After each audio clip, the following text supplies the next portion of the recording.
Oi, gente, tudo bem com vocês? Que bom estar aqui com vocês mais essa semana. E a pergunta é, como é que você está? Como é que vocês estão? Como é que vocês estão se sentindo? Como é que foi essa última semana? Bom, hoje nós vamos já ter um convidado especial, que possivelmente o pessoal aqui de Teresópolis já conhece. Quem é fora de Teresópolis, possível não, é o pastor Tiago. É uma pessoa muito particular, especial, que olha ele aqui, seja muito bem-vindo, meu querido, que bom que você está aqui. Obrigado, irmão, obrigado pelo convite. Que bom a gente poder conversar, e é só assim que a gente consegue se ver ultimamente, né? É verdade, é verdade, é verdade. Não é? Infelizmente, então, né? Mas assim, para não ter nenhum tipo de contágio, né? Pelo menos eu estou com um problema no teu áudio, você consegue aumentar o teu áudio? Ah, consigo, pera. Bom, eu botei aqui, aumentei. Vê? É melhor? Isso, chega mais próximo do microfone. Pode? Deixa eu sair daqui. Eita, isso que a gente quer que todo mundo te escute, né? Claro. Vê lá. Vê, tá bom, tá bom? Ok, maravilha. Perfeito. Legal. Mas então, Tiago, essa volta do Capacidade é uma volta que, para mim, está sendo muito particular, porque a minha intenção nesse momento, é de pensar um pouco em cuidar de pessoas. Em olhar para as pessoas fora esse âmbito, que é uma coisa que dominou a internet, das grandes lives, dos grandes empresários, tentando encontrar soluções e fórmulas, das quais, na verdade, elas não existem. Né? Cada um tem que criar a sua própria. Então, eu tenho duas perguntas básicas, das quais eu vou fazer a todos os meus convidados. A primeira você, como é que você está? Como é que você passou? Como é que você está vivendo esses últimos 7 meses? Você, quanto pessoa, quanto indivíduo, né? As dificuldades, as angústias, enfim, você. E número 2, o seu olhar quanto pastor, né? Dentro desse universo, dentro de tudo isso que está acontecendo. Mas a primeira coisa que eu quero levar para as pessoas em casa é essa questão da identificação. O que nós sentimos, quem somos, como nós estamos, quem somos nesse momento. Porque, mais uma vez, a idealização, ela continua, e eu acho que ela ainda foi reforçada com a pandemia. Sempre eu querer algo que não é meu, que não me pertence, que está fora. Né? Então, esse momento é um momento que a gente tem que humanizar as relações, falar das fragilidades, das vulnerabilidades, porque não existe o forte, não tem o mais forte nessa história. Estamos todos fragilizados. Então, eu acho importante que cada um, dentro do seu universo, dê a sua declaração, o seu testemunho da sua vulnerabilidade. Então, meu amigo, como é que você está? Como é que você passou e está passando esses últimos 7 meses? Então, meu irmão querido, deixa eu te falar, Cléber, mais uma vez, obrigado. Muito, muito bom estar com você aqui, de coração. De prazer, foi um prazer imenso. Então, como pessoa,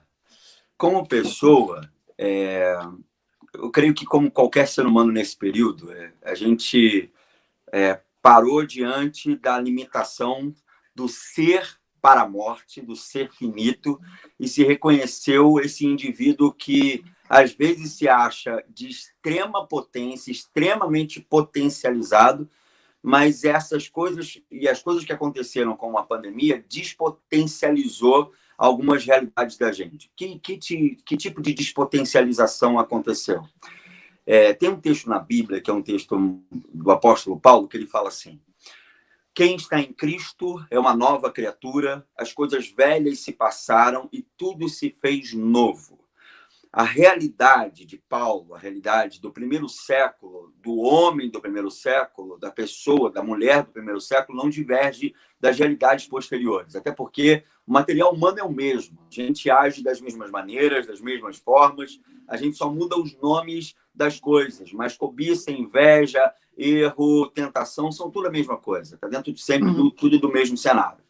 E aí eu comecei a pensar sobre um grande leitor do nosso tempo agora, que é o Zygmunt Bauman, e ele vai falar sobre a ideia do mundo líquido E aí ele vai fazendo as contrapartidas, né? Onde a modernidade trouxe um mundo que era um mundo muito concreto, com realidades e com concretudes, com formas muito bem estabelecidas, que depois o Marx vai dizer que tudo que é concreto se esvai no ar, então passa para o estado gasoso, e aí a gente chega no Bauman no estado líquido. Agora as coisas se esvaem das mãos. Mas se há uma leitura que é uma leitura própria para o ser humano dessa época e para o mundo dessa época, é essa liquefação, é esse estado líquido que o ser humano vive. Por que eu estou juntando Paulo com Bauman? Eu estou juntando um cara do primeiro século com um cara do século XXI. Por que eu estou juntando essas duas realidades? Simples. Porque essa realidade de Paulo, de que quem está em Cristo é uma nova criatura, as coisas velhas se passaram e tudo se fez novo, é como se Paulo dissesse, e eu vou usar uma ação tecnológica, a nossa atualização do Windows, ele dissesse o seguinte: atualize a sua versão. A vida pede atualização de versões. Estar em Cristo é viver dentro de uma dinâmica de uma atualização de versão. E aí a gente precisa se encaminhar para esse projeto referencial chamado Em Cristo. Cristo. Quando ele esteve entre nós, Kleber, ele quebrou todos os modelos concretos que a religião criou a respeito do seu culto, da sua liturgia e sobre o sagrado, até a respeito da figura do sagrado. Por exemplo, João capítulo 4, Jesus está diante de uma mulher samaritana. Quando ele está diante dessa mulher samaritana e ela o percebe como o Messias, como o profeta de Deus, a primeira pergunta dessa mulher não é uma crise existencial do tipo, Deus existe mesmo. A crise dela não é uma crise emocional do tipo, com quem eu devo casar. A crise dela não é uma crise econômica do tipo, invisto em quê para ganhar dinheiro. A crise dela é uma crise estritamente religiosa. E ela diz o seguinte: olha, eu sou samaritana. Os judeus e os samaritanos não se davam bem. Eu sou samaritana. E por ser samaritana, nós aprendemos desde pequeno que nós não deveríamos ir ao templo de Jerusalém, até porque o judeu não permitiria mesmo, mas nós deveríamos adorar aqui no monte chamado Monte Gerizim. Nós deveríamos adorar aqui. E vocês, judeus, dizem que a gente deveria adorar, e o lugar certo da adoração é o templo em Jerusalém. E aí, Jesus chega para essa mulher e quebra um paradigma, um modelo concreto. Se tem alguém que propõe modernidade líquida ou pós-modernidade, isso já está em Jesus há muito tempo, ele desvela, quebra, desfragmenta as concretudes, e ele diz assim para a mulher samaritana: nem no templo em Jerusalém, nem no Monte Gerizim. O que Deus quer são verdadeiros adoradores que o adorem em espírito e em verdade. A palavra espírito é a mesma palavra para vento, para sopro. Então, ele está dizendo com a leveza, e a verdade ali significa realidade. Então, com a leveza que a realidade, mesmo esta nua e crua, com a leveza que você deve conduzir a realidade, assim vai ser a sua vida em adoração ou a sua vida na presença de Deus. Então, assim... Deixa eu te fazer uma pergunta em cima disso aí que você está falando. Vai. Eu não esqueci que você tem que falar de você, porque até então você não falou. Tá? Não, até então disso, não falou. A primeira pergunta é você. A número 2 é que seria com o olhar de pastor. Então vamos começar com esse olhar aí. Tá o seguinte, nesse momento, né, nesse momento que é um momento desesperador, né, é um momento difícil, você, quanto pastor, o que você acha desse mar de gente que estão voltando ou querendo voltar para as igrejas, porque é a tábua de salvação. Mas que, na verdade, essas pessoas nunca foram religiosas e que provavelmente estão se agarrando a essa tábua até encontrarem uma mais ancorada dentro da cabeça deles. Eu te pergunto, isso é válido? Você acha válido, mesmo porque é um ato de egoísmo, segundo a minha percepção. Mas você acha isso válido? É válido porque é aquela história, assim, você, quando fala de fé, sobre fé, para o judeu não existe palavras com propostas abstratas. Para o judeu, na língua hebraica, toda palavra tem uma concretude, ela tem que ter uma relação com algo concreto. Por exemplo, falando de fé, a palavra fé em hebraico é emuná. A palavra emuná dá o seguinte sentido, Kleber. Por exemplo, vamos imaginar que você... Titanic, você está naquela embarcação, a embarcação está afundando e você vê o pedaço de destroço passando na tua frente e é a única coisa que você pode agarrar, porque não tem bote, não tem nada que você possa se agarrar, então você só tem aqueles destroços passando. E aí você se agarra aquilo, porque aquilo vai te levar, talvez, até o porto seguro, a terra firme, e você não vai morrer submerso, imerso na água, você não vai se afogar. Então, ou seja, fé para o judeu, toda vez que ele vai falar de fé, ele está falando de algo concreto, algo que você se agarra para você conseguir não se afogar dentro desse mundo aí que a gente vive no oceano, no meio do oceano. Então, é válido como essa tábua de salvação, eu usei o termo tábua e a ideia dos destroços mesmo, para imaginar como alguma coisa passando na frente da gente, e você se apegar a isso. É válido. Entretanto, todo mundo que procura, ou melhor, a maioria das pessoas que procuram um circuito religioso, eles procuram receitas infalíveis, eles procuram alguma coisa que funcione, tire queda. É tipo a ideia do corpo fechado. Eu agora estou na religião e nada há de me acontecer de mal, absolutamente nada de mal. E aí essas pessoas, elas começam a passar por algumas dificuldades e elas começam a vincular que Deus não é tão Deus assim, ele não é tão bom assim, não é tão poderoso assim. Porque, poxa, eu estou agora indo na igreja, estou buscando a Deus, ou indo na religião e buscando a Deus, não está funcionando. Então, para falar a verdade, o que acontece? Eu acho que era isso, eu acredito que é isso que as pessoas deveriam entender sobre espiritualidade. As pessoas, quando vão a Deus, delas é tirado um véu para que elas encarem a realidade nua e crua da vida. O que elas terão é força para encarar essa realidade. Jesus vai dizer o seguinte: no mundo tereis aflições, mas tenham bom ânimo. Eu venci o mundo. Jesus não está colocando a plaquinha pare de sofrer. Jesus não faz uma boa merchan, um bom marketing do tipo venham para mim e os seus problemas acabaram, tipo organização Tabajara. Jesus não faz esse tipo de pensamento, não produz esse tipo de fala. O que ele diz é, você vai ter problema, você vai ter uma via dolorosa. A dificuldade é, pessoas vão até a religião em busca de um alívio, e elas até conseguem um alívio. Só que existem duas palavrinhas, Kleber, que eu quero dizer aqui, que podem talvez identificar melhor esse problema que você me perguntou. E depois eu vou falar de mim, pode ficar tranquilo. Ok, estou esperando. Jesus chegou e disse assim: vinde a mim, todos que estão cansados e sobrecarregados, e eu darei alívio. E aí depois ele vai dizer: tomai sobre vocês o meu jugo e aprendei de mim que sou manso e humilde de coração. E aí eu lhes darei descanso. Kleber, há duas palavrinhas que parecem a mesma coisa, mas que são distintas. Alívio e descanso. Alívio é quando você passa um dia, aquele perrengue de trabalho, correria danada, você está para lá e para cá, assoberbado, e você está dizendo, que tô doido para chegar em casa, para tomar um banho, para esticar a perna, para tomar um chazinho, para fazer alguma coisa, para espairecer, para ver a TV, para ver um Netflix, tô doido para ter um alívio.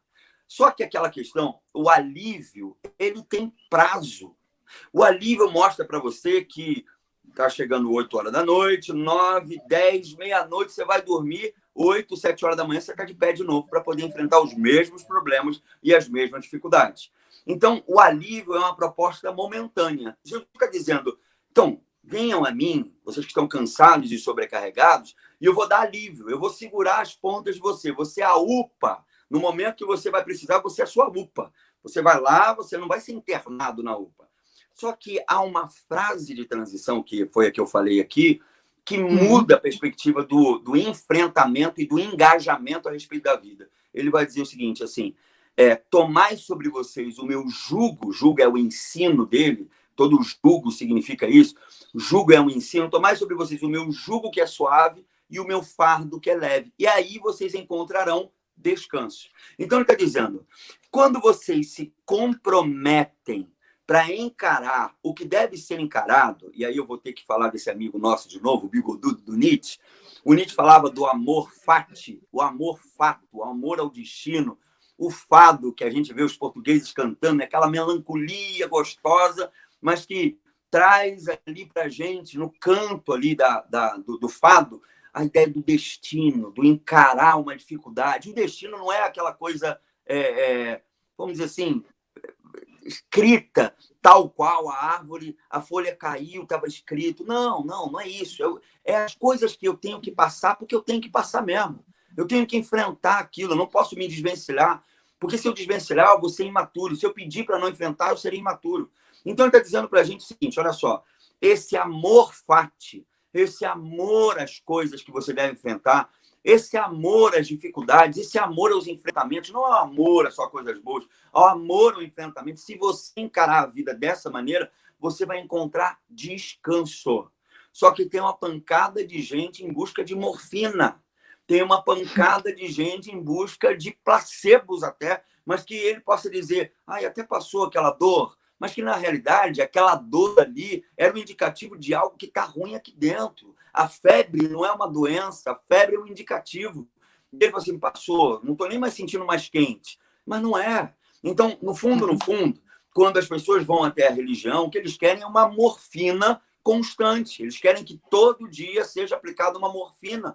Só que... Não, mas que, na verdade, dentro do meu entender, até sobre essa questão da idealização, é um deslocamento, porque a gente sempre está em resolvam as coisas, a gente está sempre atrás do mais bonito, do mais interessante, do mais perfeito, a casa melhor, o carro melhor, o melhor estudo, o melhor livro, o tudo melhor. Então, eu nunca estou satisfeito e vivo o que tenho.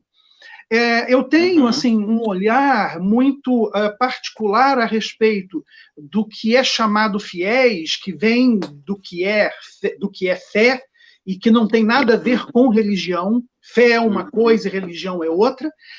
Do qual, muitas das vezes, o que acontece é que você desloca, né, esse esperar do governo, esperar do pai, esperar da mãe, esperar do vizinho, esperar do mundo, para esperar de Deus. Então, eu recorro à igreja. Então, eu continuo idealizando.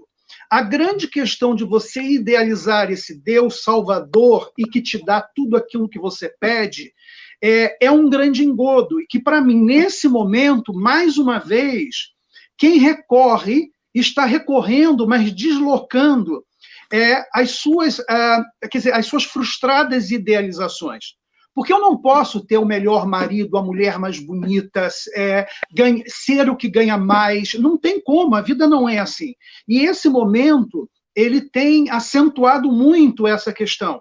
Porque nós temos tido tempo para observar que não adianta. Você pode subir a ladeira de joelho, mas a pandemia continua. Quer dizer, o que fazer diante disso? Então, no idealizar o como seria, é fantasioso, é bonito, é romântico, e que nos deixa numa posição cômoda, porque eu espero sempre do externo. Então, quando você falou uma coisa muito bacana a respeito do alívio do cansaço, porque no fundo, eu posso buscar, né, o relívio, o alívio em que a palavra que um pastor traz, né? Agora, não vai resolver meu problema, tá? Porque eu tenho que botar a mão na massa. Exato. Agora, tá bom, falamos assim, vamos sair da seara pastor, e eu quero entrar na seara esse homem, porque nós temos menos de 10 minutos. Nós temos 8 minutos. Tá, eu quero saber, você, como é que tá nessa historiada toda? Então, vamos lá. Ih, caiu a rede, tô brincando. Caiu a rede aqui, qualquer internet. Caiu, né? Tá, te entendo.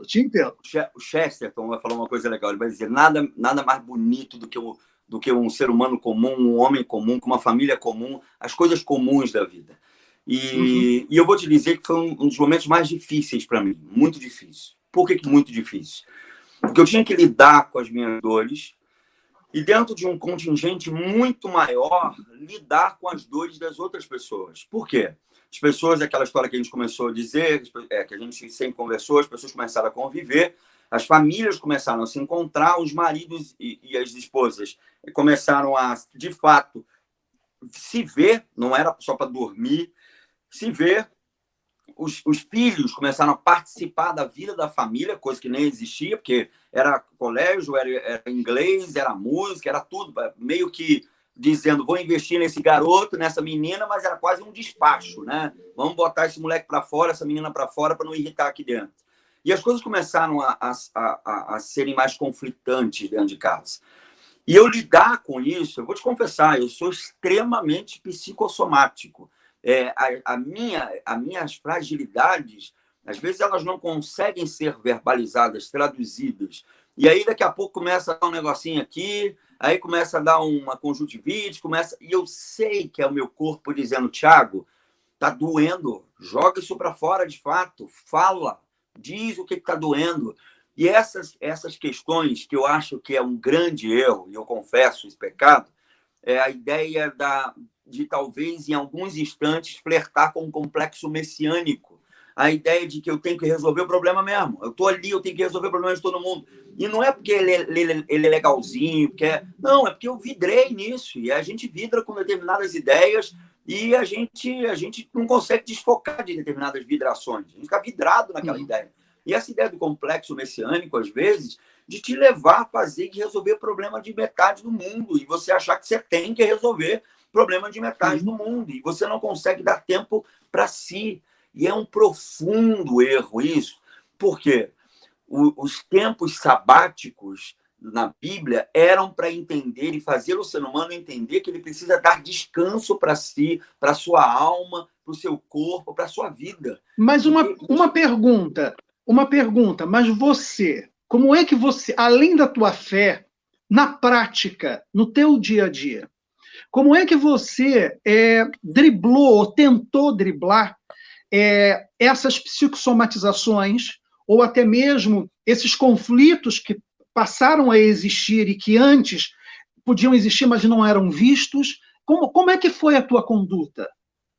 Então, eu vou te confessar que às vezes as dores pesavam no silêncio de uma noite, de ficar até madrugada e dizer, meu Deus, me ajuda, é pesado determinadas coisas. E eu não estou dizendo isso por um aspecto de, você me conhece, vitimização, mas é porque a gente puxa determinadas coisas para a gente e aquilo vai assoberbando e você fica com aquilo dentro de si.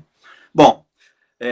Posso fazer uma pergunta, outra, dentro disso? Quantas pessoas chegaram para você e perguntaram, Thiago, o que é que você está sentindo? O que eu posso fazer para te ajudar? Porque eu sei que você não está bem. Quantas pessoas foram? Eu vou te falar, poucas, mas eu sou muito bom de esquiva. Não. É a resposta. Porque, na verdade, nós estamos chegando realmente ao fim da entrevista. Porque o que eu preciso é justamente disso. É de mostrar para as pessoas, você que está em casa, de você ver um homem como o Thiago, um pastor que cuida de pessoas, que se dedica a isso, mas que passou por esse período, talvez se houvessem pessoas mais dedicadas a olhar as pessoas que estão à sua volta, e inclusive sem tacar etiqueta, é a melhor, porque ficou idealizada, é a que resolve os problemas, é a que faz, a gente teria ajudado. Então, há tempo em que a gente possa, sabe, Thiago, olhar para as pessoas e perguntar, meu amigo, como é que você está? Aí eu te pergunto, poxa vida, 2 questões. Por que não me telefonou? 2, por que eu não te chamei? Porque são coisas que estão aí acontecendo, tá? Eu conheço a sua vida, você é um amigo, eu te amo, né? Por que eu não liguei mesmo, lembrando que às vezes, porra, o Thiago lá, eu vejo o trabalho dele, mas quem é que está cuidando desse homem, pomba? Quem é que está dizendo, cara, o seguinte, usa máscara, mas vem até aqui em casa, vamos bater um papo, eu quero te escutar. Por que isso? A tua psicossomatização é a neurotização que nós temos. Você através disso, mas você vai encontrar pessoas que é com agressividade, você vai encontrar pessoas que é com a própria depressão, você vai encontrar pessoas que é a bebida, você vai encontrar... Então, são uma série de coisas, porque, cara, é muito difícil você lidar com tudo isso. Tiago, eu sou um privilegiado, eu tenho as minhas telas, eu tenho a minha tinta, eu tenho os meus quadros, eu sento e ponho para fora. É verdade. Entendeu? A cor, a tinta, é o alimento da minha alma nesse momento. Mas assim mesmo, tem hora que eu preciso falar. Eu preciso de alguém que cuide de mim. E que eu fico perguntando, cadê essa galera? O que aconteceu? Então, vou fazer o seguinte, vamos nós partir desse ponto. Ao invés de ir lá perguntar o que você precisa, eu hoje quero dizer o que eu preciso. E você pode fazer isso. Então, eu quero deixar como mensagem que isso é para todo mundo. Olha, já estourou, estamos com 33 minutos, 59, 34 minutos. Eu quero deixar um beijo imenso a você. Muito obrigado pela tua participação. A vocês em casa, de coração, eu quero que todos fiquem bem dentro do possível. Não exijam demais o estar bem. Se permitam a vulnerabilidade, se permitam as fragilidades. E, na verdade, quem demonstra ser vulnerável são aqueles que sobreviverão, porque poderão cuidar dessas vulnerabilidades e dessas fragilidades. Meu querido, um beijo imenso para você. Beijo para você também. Obrigado. Fica com Deus. Muito obrigado. Beijão para ti. Conta comigo sempre. Tenho um maior carinho. Eu amo você, sabe disso. Tá bom. Beijão para você, querido. Obrigado. Gente, até a próxima.